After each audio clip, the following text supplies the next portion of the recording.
Hello college students, this is me, Ishita, and you are watching IGNU पाठशाला। आज हम cover करेंगे unit number 5 changing dimensions of development. आज हम पढ़ने वाले हैं सबका साथ सबका विकास, very famous quote by our prime minister Modi ji. Start करते हैं विद इंट्रोडक्शन। अब इंट्रोडक्शन में दो एस्पेक्ट बताए गए हैं। इंट्रोडक्शन में दो एस्पेक्ट बताए गए डेवलपमेंट के। तो पहला एस्पेक्ट क्या है? इंडिविजुअल लेवल पे डेवलपमेंट। तो इंडिविजुअल पे लेवल पे हर एक इंसान के लिए जो विकास है वो अलग हो सकता है। जैसे अगर मैं अपनी बात करूं तो मेरे लिए डेवलपमेंट क्या हो सकता है कि मतलब जो मैं सोचती हूँ कि एक जो प्राइमरी हेल्थ केयर फैसिलिटीज होती हैं उसके लिए जो हॉस्पिटल है वो नियर बाय मेरे घर की हो, मतलब एक प्रॉपर रेंज में हो कि भाई अफोर्ड जो गरीब इंसान है वो अफोर्ड कर सके। ठीक है, जो कि नहीं है हमारे एरिया में। प्राइवेट हॉस्पिटल्स खूब सारे हैं बट जो गवर्नमेंट हॉस्पिटल है वो नहीं है। सो मेरे लिए डेवलपमेंट ये हो सकता है। अगर हम वो आदमी के लिए सोचें कि जो गरीब इंसान है उसके लिए डेवलपमेंट कुछ और होगा कि भाई हमें रहने के लिए घर मिल जाए, दो वक्त की रोटी मिल जाए। आपके लिए डेवलपमेंट अलग होगा। आप मुझे बताओ आपके लिए डेवलपमेंट क्या है कमेंट बॉक्स में। नेक्स्ट इज कंट्री लेवल पे डेवलपमेंट। देश का विकास क्या होगा कि भाई टेक्नोलॉजी में देश तरक्की करे। ठीक है, इकोनॉमी देश की अच्छी चले, इंफ्रास्ट्रक्चर देश का अच्छा हो, अच्छे स्कूल्स हो, हेल्थ केयर फैसिलिटीज हो, बड़ी बड़ी कंपनियां हो हमारे स्कूल में, लोगों को एम्प्लॉयमेंट मिले। ये सब क्या डेवलपमेंट है। ठीक है, अब इस पूरे चैप्टर में ही हम ये पढ़ने वाले हैं कि डेवलपमेंट के क्या क्या क्या डिफरेंट थ्योरीज हैं डेवलपमेंट के ऊपर, और डेवलपमेंट कब से स्टार्ट हुआ, ये टर्म पूरा प्रॉपर कब आया, कब ऑरिजिनेट हुआ। ये सब चीजें हम इस चैप्टर के अंदर देखने वाले हैं। तो स्टार्ट करते हैं with our first topic, development conceptual framework. तो हम डेवलपमेंट के पूरे कॉन्सेप्ट को इस पूरे टॉपिक में जानेंगे and this topic is important. यहाँ से क्वेश्चन आता है। सो फर्स्ट पैराग्राफ इज कि डेवलपमेंट का मतलब है चेंज लाना, बदलाव लाना विद अ प्रॉपर गोल। अब ये चेंज कौन लाएगा? हमारी गवर्नमेंट लाएगी एक प्रॉपर गोल के साथ। गवर्नमेंट जब भी कोई प्रोजेक्ट लॉन्च करती है तो उसमें हमेशा स्पेसिफिक सेट गोल होते हैं कि हमें रोड डालना है तो इतना किलोमीटर ऑफ रोड हमें डालना है। पूरा एक ड्राफ्ट जो है तैयार होता है कि हम इस रोड में इतना इन्वेस्टमेंट करेंगे, इतना पैसा लगेगा इस पूरे प्रोजेक्ट को कंप्लीट होने में। ओके, अब डेवलपमेंट को डिफरेंट चीजों के साथ कनेक्ट किया जाता है, जैसे कि चेंज जो मैंने आपको पहले बताया, प्रोग्रेस, रैपिड इंडस्ट्रियलाइजेशन यानी कि कंपनियों का बनना। नेक्स्ट अडॉप्टिंग लेटेस्ट टेक्नोलॉजी, जो लेटेस्ट टेक्नोलॉजी है उनको अडॉप्ट करना, पुरानी टेक्नोलॉजियों को डिस्कार्ड करना। पॉवर्टी घटाना, इनइक्वालिटी कम करना और इकोनॉमिक ग्रोथ को अचीव करना यानी कि जीडीपी बढ़ाना देश की। तो डेवलपमेंट को बहुत सारी अलग अलग एस्पेक्ट के साथ कनेक्ट किया जाता है। अब हम कैसे मेजर करेंगे डेवलपमेंट को किसी भी कंट्री में? तो बाय इट्स इकोनॉमिक ग्रोथ, की किसी भी कंट्री की इकोनॉमी कैसी चल रही है, डाउनफॉल चल रही है कि प्रोग्रेस पे चल रही है, तो उससे हम क्या करेंगे? डेवलपमेंट को मेजर करेंगे। अब डेवलपमेंट को मेजर करते हैं बहुत सारे जो इंस्टीट्यूशंस हैं वो इंडेक्स भी निकालते हैं, development index. Next is globally, ये जो कॉन्सेप्ट है डेवलपमेंट का कब आया, जैसे मैंने अभी आपको पहले बताया कि हम जानेंगे ओरिजिन कब आया। तो ओरिजिन आया सेकेंड वर्ल्ड वॉर के बाद। सेकेंड वर्ल्ड वॉर के बाद की जो डेवलपमेंट टर्म है ये काफी ज्यादा जो है यूज होने लग गया और फेमस हो गया। क्यों हुआ फेमस, ये मैं आपको बताती हूँ। ये फेमस इसलिए हुआ क्योंकि सेकेंड वर्ल्ड वॉर के बाद जो है जितने भी स्टेट्स थे ना जो कॉलोनाइज थे, कॉलोनाइज स्टेट का मतलब क्या है यहाँ पे, इंडिया के एग्जांपल से समझो कि इंडिया कॉलोनी रहा किसकी? ब्रिटेन की। ब्रिटिशर्स ने आके हम पे राज किया। तो जब इन देशों में इंडिपेंडेंस मूवमेंट चले कि अब हमें फ्रीडम चाहिए, हम किसी भी देश की कॉलोनी नहीं बन के रहेंगे, जहां यहाँ पे फ्रीडम मूवमेंट्स चले और ये देश आजाद हुए, तो सबसे पहला जो उनका मोटो था इन देशों का वो ये था कि हम अपने स्टेट में, अपने देश में क्या लाएंगे? डेवलपमेंट लाएंगे। दो important economic changes led to the development और led to the debate on development. अब दो इंपॉर्टेंट चेंज जो इकोनॉमी के अंदर आए इसकी वजह से डेवलपमेंट में बहुत डिबेट हुई। पहला था कैपिटलिज्म, ठीक है। नेक्स्ट था इंडस्ट्रियलाइजेशन। अब जैसे जैसे 18th सेंचुरी आई तो ये जो पूरा टर्म था डेवलपमेंट, ये पूरे पार्ट में स्प्रेड होने लगा, वर्ल्ड लेवल पे स्प्रेड होने लगा। नेक्स्ट, सोशल साइंटिस्ट ने स्टडी किया पूरा प्रोसेस को डेवलपमेंट के, एंड दो टाइप के डेवलपमेंट को उन्होंने आइडेंटिफाई किया। पहला है state lead development, next is market lead development. State lead development का हम एग्जांपल लेंगे सोवियत यूनियन से। ठीक है, यहाँ पे मेंशन भी है। तो सोवियत यूनियन ने मॉडल अडॉप्ट किया स्टेट लेड डेवलपमेंट का, मतलब यहाँ पे हर एक चीज कौन कंट्रोल करेगा? स्टेट, सरकार के पास सारी पावर है। यहाँ पे कोई भी प्राइवेट सेक्टर नहीं होगा, कोई बाहर के देश से इंपोर्ट एक्सपोर्ट कुछ नहीं होगा, जो भी बनाएगी सरकार के अंडर है, सारी सर्विसेज प्रोवाइड कराना, प्रोडक्ट प्रोवाइड कराना, सब चीज सरकार देगी, एम्प्लॉयमेंट सरकार देगी, सब चीजें जो कंट्रोल करेगी गवर्नमेंट करेगी। मार्केट लेड डेवलपमेंट के अंदर क्या होता है? बेसिक नेसेसिटी जो है उसको सरकार देखती है, बाकी चीजें मार्केट पे छोड़ देती है कि यहाँ पे डिफरेंट डिफरेंट कंपनियां हैं, आप प्रोडक्ट्स बनाओ, आप बेचो, बस सरकार क्या करेगी? उसमें मिनिमल टैक्स लगाती है, ठीक है, और रूल्स एंड रेगुलेशंस बनाती है, दैट्स इट। यहाँ पे जो है गवर्नमेंट का काम खत्म, बाकी जो है मार्केट फ्रीली रेगुलेट होगा। जैसे कि आप एग्जांपल ले लो यूएस का, यूएस में बड़ी बड़ी कंपनियां हैं, they are free to produce goods and services, बस स्टेट वहां पे क्या करती है? सैंक्शन लगाती है, थोड़े बहुत टैक्सेस लगाती है, रूल्स और रेगुलेशंस बनाती है। नेक्स्ट हम देखेंगे नेगेटिव इम्पैक्ट। अब पॉजिटिव इम्पैक्ट तो हमने बहुत देख लिया कि भाई लोगों की लाइफ चेंज होगी, सोसाइटी में इंप्रूवमेंट आएगा, और जब भी डेवलपमेंट होगा दैट मीन्स वो अच्छा बदलाव ला रहा है। हमेशा हम अच्छाई से कनेक्ट करते हैं डेवलपमेंट को, बट डेवलपमेंट का एक नेगेटिव एस्पेक्ट भी है कि जो मार्जिनलाइज पॉपुलेशन है, जो लोग गरीब हैं, उन पे डेवलपमेंट का एज सच हमें असर नहीं देखने को मिलता है। फॉर एग्जाम्पल, गवर्नमेंट ने बढ़िया बढ़िया हाईवेज बनवा दिए, पर जो गरीब है, जिसके पास एक बाइक भी नहीं है, उसके लिए उन हाईवे जो बने हुए हैं, क्या इंपॉर्टेंस है उसकी? कोई इंपॉर्टेंस नहीं है ना? Next we will see concept of development changing dimension. अब मैंने आपको बताया कि डेवलपमेंट में हमने देखा कि जहां पे सेंट्रल प्लानिंग होगी, यानी कि जहां पे स्टेट सब चीज कंट्रोल करेगा, तो वो कैसा डेवलपमेंट हुआ? State lead. और जहां पे मार्केट कंट्रोल करेगा, वहां पे क्या, उस मॉडल को हम क्या बोलेंगे? Market lead development. ये हमने देख लिया।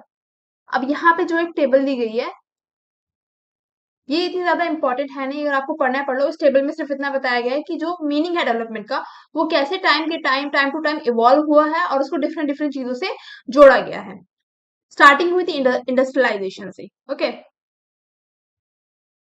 अब यहाँ पे एक बात और बताई गई है कि 20th सेंचुरी आते आते जो डेवलपमेंट है, जो यूरोप कंट्रीज से स्टार्ट हुआ था, यूरोप नेशन से स्टार्ट हुआ था, और कॉलोनी से स्टार्ट हुआ था, वो आते आते 19th सेंचुरी में जो फेलियर्स रहे, स्टार्टिंग जहां से हुई थी, ऑब्वियसली बात है फेलियर भी वहीं पे होंगे कि भाई इंडस्ट्रियलाइजेशन सक्सेसफुल रहा कि ना। इंडस्ट्रियलाइजेशन कहाँ से स्टार्ट हुआ था? यूरोप से स्टार्ट हुआ था। तो इंडस्ट्रियलाइजेशन की जो शॉर्ट कमिंग्स थी, जो फेलियर थे, उन्होंने कैसे इम्पैक्ट किया लोगों को? इन सब चीजों से जो और देश थे, जो तो उसी टाइम पे डिकोलोनाइज हुए थे, जैसे इंडिया हो गया, और भी बहुत सारे देश थे जो डिकोलोनाइज हुए थे उसी टाइम पे, तो उन्होंने सीख ली कि भाई हमें इस टाइप से नहीं चलना है, हमें अनदर मोड ऑफ डेवलपमेंट की नीड है, हम अपने हिसाब से चलेंगे। ठीक है, नेक्स्ट हम देखेंगे यूरोप एंड कॉलोनियल इकोनॉमी ने एक पाथ फॉलो किया सेम। अब यहाँ पे बताया गया है कि इससे पहले हम डेवलपमेंट इकोनॉमीज के बारे में जाने, डिफरेंट थ्योरीज के बारे में जाने, पहले हम देखते हैं कि जहां पे डेवलपमेंट की स्टार्ट हुई यूरोप से और कॉलोनियल इकोनॉमीज से, तो उन्होंने क्या पाथ फॉलो किया? तो पहला था प्लांटेशन। तो यूरोप ने सबसे ज्यादा पैसा जो कमाया वो प्लांटेशन से कमाया। जैसे आपने इंडिगो की खेती सुनी होगी ना, कि इंडिगो क्या था? एक कैश क्रॉप था। ठीक है, ओपीएम का ट्रेड सुना होगा, ये सब क्या थे? कैश क्रॉप्स थे। तो पहला जो उन्होंने पैसा कमाया, जो डेवलपमेंट किया, वो किसकी हेल्प से किया? प्लांटेशन की हेल्प से। सेकंड, माइनिंग की हेल्प से। लेटर स्टेज में क्या आ गया? इंडस्ट्रियलाइजेशन आ गया, बड़ी बड़ी इंडस्ट्रीज आ गई, मशीन आ गई। ओके, तो यहाँ पे जो ये वाला पैराग्राफ है ना प्रॉपर, ये हम यूनिट 11 के अंदर कवर करेंगे, सस्टेनेबल डेवलपमेंट के अंदर। ठीक है, और यहाँ से क्वेश्चन भी नहीं आता, इसलिए मैं इसको स्किप कर रही हूँ, क्योंकि यूनिट 11 में हम ऑलरेडी इसको पढ़ने वाले हैं। नेक्स्ट है theories of development. This is very very important. Theories क्या है डेवलपमेंट की? अब देखो, कौन जो क्वेश्चन आता है वो यही आता है कि सबसे पहले आपको एक्सप्लेन करना है कॉन्सेप्ट डेवलपमेंट का, उसके बाद डिफरेंट थ्योरीज बतानी है। तो पहली थ्योरी है हमारी मॉडर्नाइजेशन थ्योरी। जैसे जैसे न्यूली इंडिपेंडेंट स्टेट बने, जैसे मैंने आपको बताया कि कॉलोनी से जब देश आजाद हुए, तब उन देशों में क्या थी? बहुत ज्यादा पॉवर्टी थी, गरीबी थी, और उनकी इकोनॉमिक ग्रोथ बहुत ज्यादा कम थी। जैसे कि हम कहते हैं ना कि ब्रिटिशर्स सारा पैसा लूट के ले गए इंडिया से, तो ऐसे ही हालात जो थे अदर देशों के भी थे। ओके, तो रॉस्टो ने 5 जो है अपने स्टेजेस बताए डेवलपमेंट के टू बिकम मॉडर्न। तो पहला है ट्रेडिशनल सोसाइटी। ट्रेडिशनल सोसाइटी का मतलब क्या है कि जहाँ पे लोग अपने पुराने मोड ऑफ प्रोडक्शन यूज कर रहे हैं, अपनी पुरानी जो वैल्यूज हैं, जो कल्चर है उनका, उस चीज को ही चेरिश कर रहे हैं। ठीक है। सेकेंड स्टेज ऑफ डेवलपमेंट इन्होंने बताया pre condition for take off. इस स्टेज में हम क्या करते हैं कि हम आउटसाइड कंट्री की हेल्प लेते हैं, यानी कि किसी और कंट्री के डेवलपमेंट मॉडल को देख के सीखते हैं। Next is third stage is take off. Take off का मतलब है यहाँ पे हम अपनी कंट्री के अंदर फोकस कर रहे हैं इन्वेस्टमेंट पे। ठीक है, कि हम इंडस्ट्रीज वगैरह में पैसा इन्वेस्ट कर रहे हैं जिससे लोगों को एम्प्लॉयमेंट मिले, इकोनॉमी की ग्रोथ अच्छी हो, हम एक्सपोर्ट कर पाए बाहर गुड्स और services. Next is high economic growth पे फोकस करते हैं। फोर्थ स्टेप है ड्राइव टू मेच्योरिटी। यहाँ पे हम क्या देख रहे हैं, in this stage prosperity can be witness among all the people. यानी कि अब हम आ चुके हैं फोर्थ स्टेज ऑफ डेवलपमेंट में, जहाँ पे हमको डेवलपमेंट का इम्पैक्ट दिख रहा है लोगों के ऊपर, कि लोगों को एक्चुअल में चेंज फील हो रहा है, लोगों का वेलफेयर हो रहा है, लोगों को बदलाव नजर आ रहा है और बेनिफिट हो रहे हैं डेवलपमेंट की वजह से। फिफ्थ और फाइनल स्टेज क्या है, हाई मास कंजप्शन। कि हमने स्टार्ट कहाँ से किया, फर्स्ट स्टेप क्या था कि हम पुराना primitive method for production use कर रहे हैं, क्या हम अपनी ट्रेडिशनल जो मेथड्स हैं उनको प्रोडक्शन के लिए यूज कर रहे हैं। ठीक है। सेकंड स्टेप क्या था कि हमने बाहर की कंट्री के डेवलपमेंट मॉडल से सीखा। ठीक है। तो अब लास्ट स्टेज पे हम क्या आ गए कि हम हाई मास कंजप्शन कर रहे हैं, कि अब हमारी इकोनॉमी जो है एक पॉजिटिव स्टेज पे है, हाईली ग्रो कर रही है और हमारे जो लोग हैं कंज्यूमर बन गए हैं अब। ठीक है, रेदर देन प्रोड्यूसर, यानी कि अब हम खाली प्रोडक्ट बना ही नहीं रहे, उसको कंज्यूम भी कर रहे हैं। नेक्स्ट है डिपेंडेंसी थ्योरी, जो कि क्रिटिसिज्म के पॉइंट ऑफ व्यू से आई। किसको क्रिटिसाइज किया, मॉडर्नाइजेशन थ्योरी को। डिपेंडेंसी थ्योरी का कहना था कि जो ये डेवलपिंग कंट्रीज हैं वो डिपेंड है डेवलप नेशन पे, जो ऑलरेडी डेवलप्ड हो चुके हैं, जहां पे बड़ी बड़ी इंडस्ट्रीज पहले से आ चुकी हैं। डेवलपिंग कंट्रीज जैसे कि इंडिया, चाइना, ये सब कंट्रीज किस पे डेवलप डिपेंड है, डेवलप नेशन पे डिपेंड है। और ये जो अमीर कंट्री है ना, ये एक्सप्लॉइट कर रही है पुअर कंट्रीज को। अब मैं आपको इसका एक बहुत अच्छा एग्जांपल दे देती हूँ। जैसे आप देखोगे यहाँ पे इंडिया में बीपीओ सेक्टर बहुत ज्यादा ग्रो कर रहा है, कॉलिंग सेक्टर, बट एक्सप्लॉइटेशन भी सबसे ज्यादा कॉल सेंटर्स में ही है। यहाँ पे क्या करते हैं, बड़ी बड़ी बाहर की कंपनियां आती हैं और आउटसोर्सिंग करती हैं सर्विसेज को, और यहाँ के लोग जो है 18,000 16,000 इतने पे काम करने को रेडी हो जाते हैं। अगर हम सेम जो है ये काम बाहर के लोगों को दें तो वो इसका 30K 25K 30,000 35,000 इससे कम में वो काम करेंगे ही नहीं इस सर्विस के लिए। तो वो लोग क्या करते हैं, चीप लेबर के लिए आते हैं डेवलपिंग कंट्रीज में, क्योंकि यहाँ पे एम्प्लॉयमेंट की बहुत ज्यादा जरूरत है इसलिए, और लोग एग्री कर रहे हैं काम करने पे ऐसी कंडीशंस पे भी। नेक्स्ट थी वर्ल्ड सिस्टम थ्योरी। ये क्रिटिसिज्म में आई मॉडर्नाइजेशन थ्योरी के, एंड इसमें इंसिस्ट किया गया कि एक्सप्लोटेशन फ्री वर्ल्ड हो, कि जहां पे इस टाइप का एक्सप्लोटेशन एग्जिस्ट ही ना करे। ठीक है। According to this theory two type of system prevail in the world. One is world empire, जैसे कि बड़ा ब्रिटिश एम्पायर था with a single political centre. British जो एम्पायर था ना वो काफी बड़ा था, और ब्रिटिश एम्पायर के अंदर बहुत सारी कंट्री जो है कॉलोनी भी बनी थी। ठीक है, खाली इंडिया ही ब्रिटिशर्स की कॉलोनी नहीं रहा है, बहुत सारे अदर छोटी छोटी कंट्रियां भी ब्रिटिश एम्पायर का पार्ट रही हैं, उनकी कॉलोनी रही हैं। एंड अनदर वन क्या है, world economy, that is capitalism. Capitalism के अंदर क्या होते हैं, मल्टीपल सेंटर होते हैं और मल्टीपल कल्चर होते हैं, यानी कि खाली पावर जो है एक इंसान के हाथ में कंसंट्रेटेड नहीं होती, मल्टीपल लेवल पे डिवाइडेड होती है। अब इमैनुअल वॉलस्टीन ने बताया कि entire economic world is divided into core and periphery. Core countries कौन सी हैं, कोर कंट्रीज के अंदर आते हैं डेवलप नेशन जो ऑलरेडी डेवलप हो चुके हैं, जहां पे इंडस्ट्रीज वगैरह हैं। पेरिफेरी के अंदर आते हैं वो देश जो पुअर हैं। ठीक है, और सेमी पेरिफेरल में वो आते हैं जो डेवलपिंग नेशन, जैसे भारत आता है सेमी पेरिफेरल के अंदर। Next is standpoint theory. तो स्टैंड पॉइंट थ्योरी के अंदर हम देखते हैं कि according to this theory each one in this world could take a position to view the world. Each social group in a society has a perception, यानी कि हर एक ग्रुप का सोसाइटी के अंदर क्या है, एक परसेप्शन है, एक अपना पॉइंट ऑफ व्यू है। The perception of one group affect other individual और ग्रुप। अब हर एक ग्रुप का परसेप्शन जो है किसी दूसरे ग्रुप को क्या करता है, अफेक्ट करता है।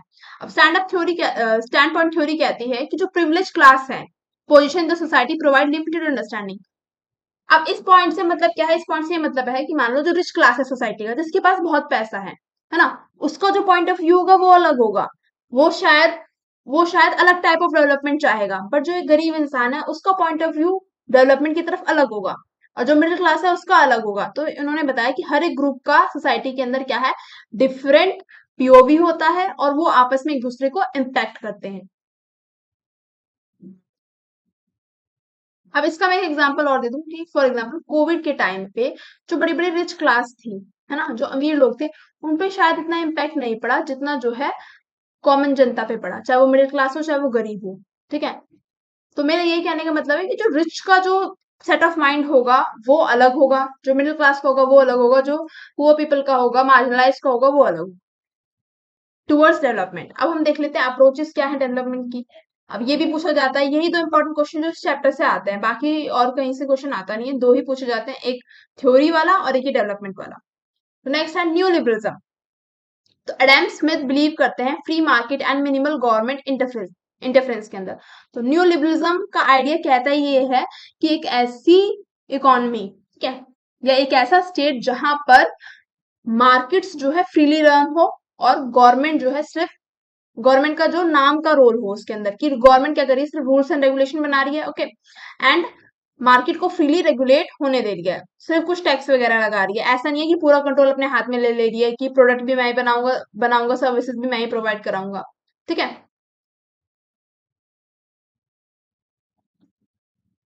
अब ये जो न्यू लिबरल थिंकिंग थी ये स्टार्ट हुई 1980s के टाइम पे एंड कंटिन्यू टिल 1990s।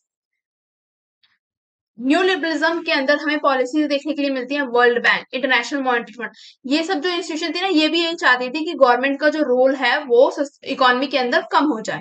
ठीक है, जिससे प्राइवेट सेक्टर जो है, ये जो अभी मार्केट जो फ्री रेगुलेट करेगा तो उसमें कौन लोग होंगे, प्राइवेट सेक्टर ही तो होगा, ये जो बड़ी बड़ी कंपनियां हैं यही तो फ्रीली रेगुलेट करेंगी। ठीक है,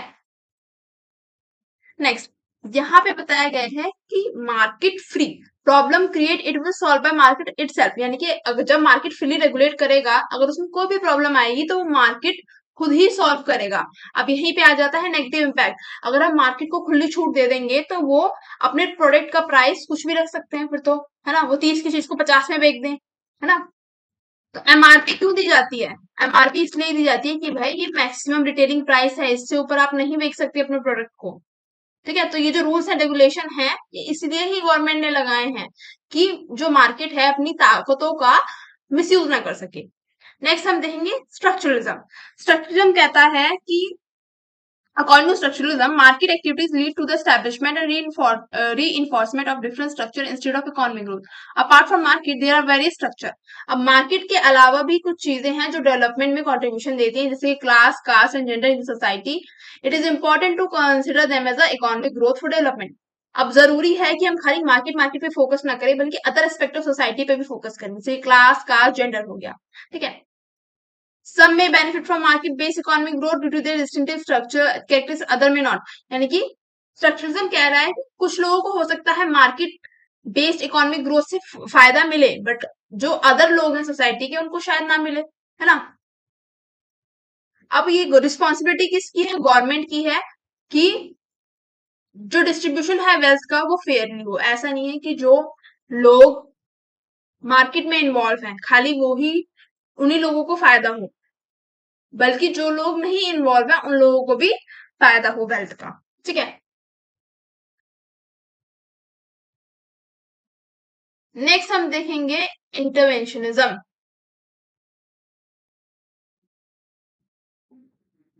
नेक्स्ट हम देखेंगे इंटरवेंशनिज्म। इंटरवेंशनिज्म का बेसिक मतलब है द मिडल पाथ। ठीक है, कि जहां पे गवर्नमेंट भी हो और जो government should step in to share wealth fairly, market and government should work together, जहां पे मार्केट और गवर्नमेंट दोनों एक साथ मिलके काम करें। अब मार्केट और गवर्नमेंट कब एक साथ मिलकर काम करेंगे, जब वो क्या प्रोवाइड कराएंगे, सोशल प्रोटेक्शन स्कीम्स, जैसे कि old age pension, free education, mid day meal scheme. अब एक एग्जांपल मैं दूं, जो हमारी सैलरीज में से, हमारी नहीं, जो वर्कर्स काम करते हैं उनकी सैलरी में से पीएफ कटता है, प्रोविडेंट फंड कटता है। ठीक है, तो ये एक बहुत अच्छा एग्जाम्पल है जहाँ पे गवर्नमेंट और जो हमारा मार्केट है, जो बड़ी बड़ी कंपनियां हैं, वो एक साथ मिलकर स्टेप लेते हैं कि भाई अगर जो एम्प्लॉय है उसको आगे जाके वो एज अ इकट्ठा होके मिलता है प्रोविडेंट फंड जो कटता है ना।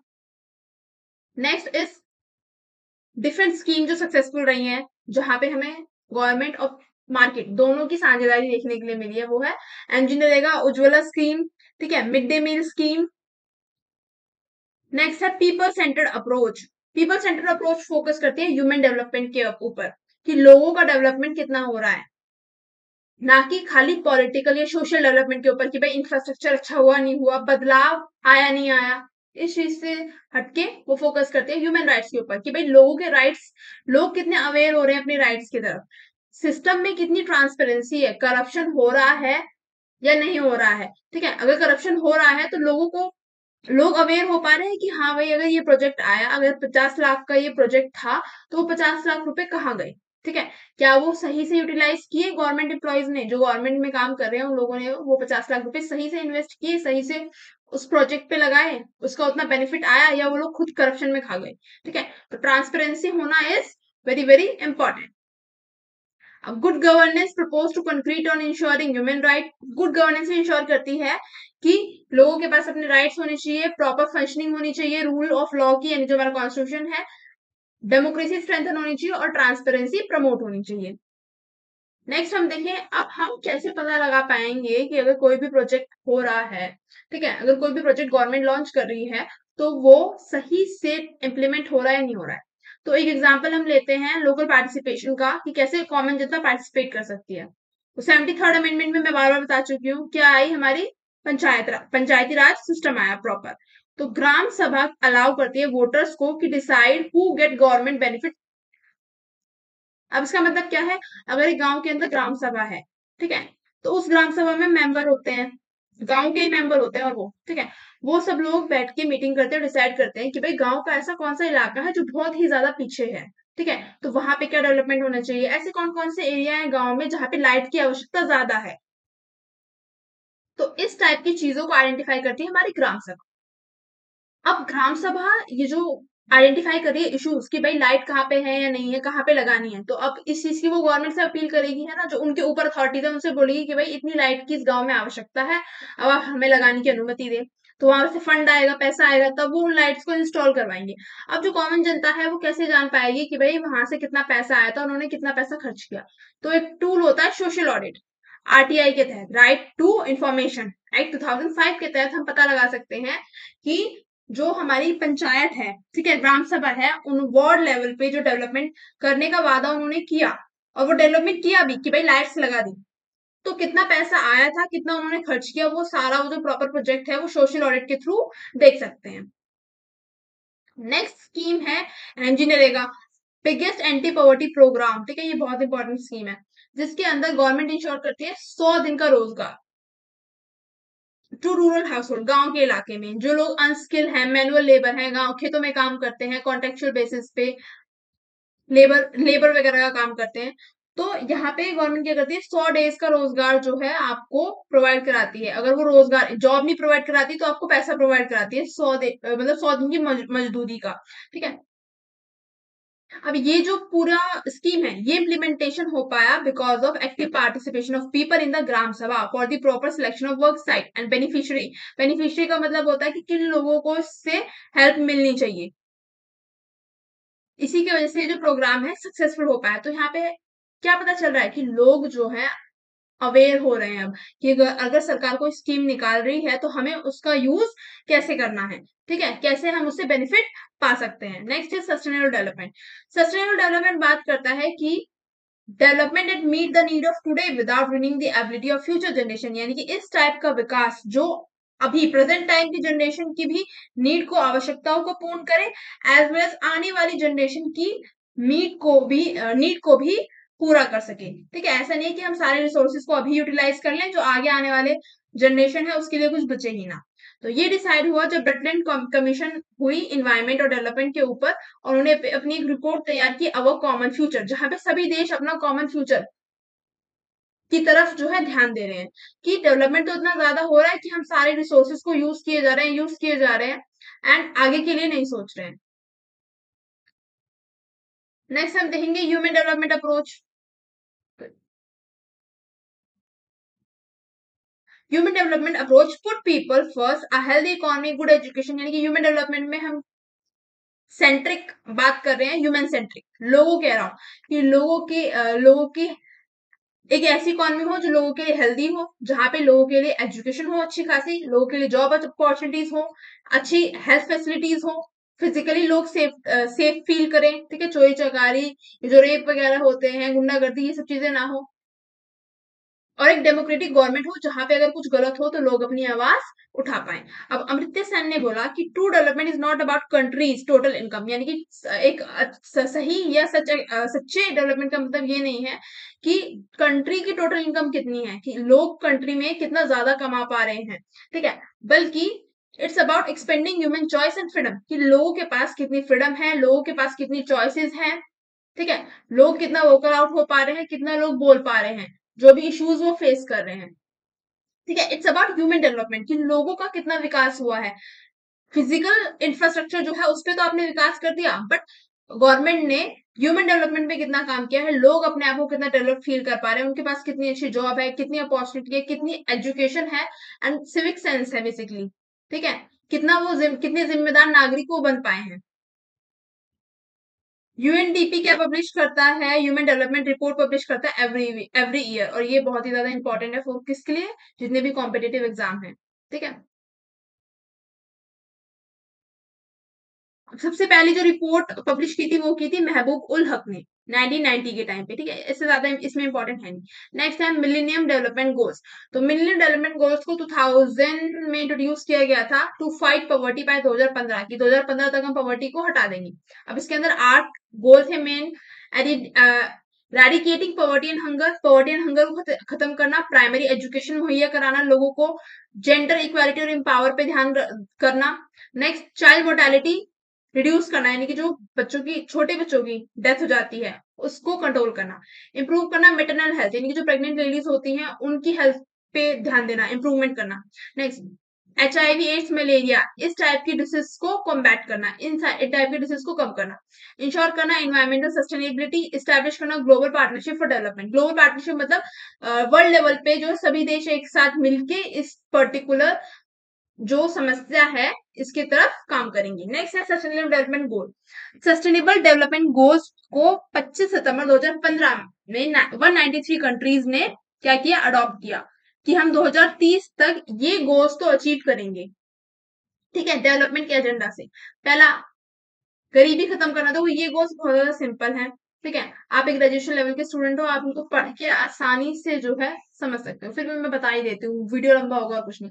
पॉवर्टी खत्म करना, हंगर खत्म करना, फूड सिक्योरिटी अचीव करना। फूड सिक्योरिटी अचीव करने का मतलब क्या होता है, जैसे गवर्नमेंट जो है इमरजेंसी के लिए पहले से ही जो है स्टॉक रखती है ना फूड का, कि अगर हमारे देश में कोई इमरजेंसी की सिचुएशन क्रिएट हो जाए तो हम लोगों को फूड प्रोवाइड करा पाए। Next is healthy life ensure करना inclusive and equitable quality education, यानी सबको जो है एक इक्वल क्वालिटी ऑफ एजुकेशन मिले। नेक्स्ट जेंडर इक्वालिटी अचीव करना, इंश्योर करना availability and sustainable management of water and sanitation, पानी का sustainable management. Next is ensure करना access to affordable reliable sustainable modern energy for all. Promote करना inclusive और sustainable economic growth. अब ये सब आप पढ़ लेना, ठीक है, पूछेगा बट किसमें पूछेगा, शॉर्ट नोट्स में पूछेगा, ठीक है। लॉन्ग आंसर में सस्टेनेबल डेवलपमेंट गोल पे कोई आंसर नहीं आने वाला। लॉन्ग आंसर में आएगा यूनिट नंबर 11 से, जो चैप्टर 11 है ना, वहां से क्वेश्चन आता है एसडीजीज के ऊपर, यहां से नहीं आएगा। नेक्स्ट है हमारा last topic, women and marginalise as a constituent of development.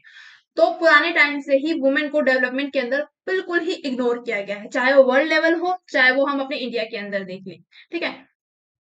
The emergence of perspective of women, की वुमेन की बात कब की गई, वुमेन एंड डेवलपमेंट, WAD के अंदर, जेंडर इन डेवलपमेंट GID के अंदर, वुमेन इन डेवलपमेंट के अंदर। तो यहाँ पे हम क्या देख रहे हैं कि खाली वुमेन वुमेन की बात करी जा रही है, कि फीमेल फीमेल पे फोकस, कि हमें फीमेल्स का डेवलपमेंट करना चाहिए, ये करना चाहिए, ब्ला ब्ला ब्ला, ठीक है।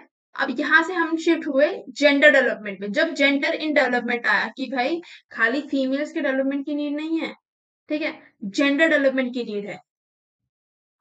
नेक्स्ट इज इंडिया ने भी अब कदम उठाए, क्या कदम उठाए, नेशनल कमीशन सेटअप की वुमेन के लिए, national policy on women empowerment setup की। कमीशन तो सेटअप हुई, अभी आप रिसेंट इशू देखो कि सरकार जो है क्या देना चाह रही है, रिजर्वेशन देना चाह रही है वुमेन्स को, ठीक है, किसके अंदर, पार्लियामेंट के अंदर। तो ये भी एक क्या स्टेप है, वुमेन डेवलपमेंट की तरफ ही क्या है, प्रयास है एक तरीके से, ठीक है।